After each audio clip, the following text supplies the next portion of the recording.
खेलटीर नाम हेउछि एका भली जिनिस चिन्हिबा। दिया जाइथिबा खेल द्वारा पिला आखपाखरे उपलब्ध थिबा वस्तुगुड़िकर आकार तथा आकृति समानता एवं पार्थक्य को बुझिबाको लागिथाए। 7 रु 12 मास पिलांक पई पिला को चामच देखांतु तापरे आउ गोटिए चामच देखांतु। 2टी चामच एका भली दे तथा गोटिए आकारर एहा कुहंतु। 13 रु 24 मास पिलांक पई पिला को गोटिए उपरे गोटिए गिना बा पात्र रखी टावर तैयारी करी देखांतु।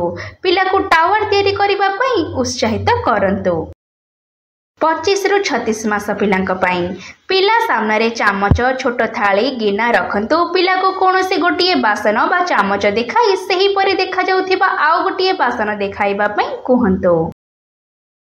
आपणक एवं पिलांक भितर संपर्क को आहुरी गभीर हेबा पई दिन रे किछि समय पिलांक सह बितांतु। दिया जाइथिबा खेल गुड़िक पिलांक सह खेलंतु एवं आपणक अनुभव आमको अवश्य जणांतु।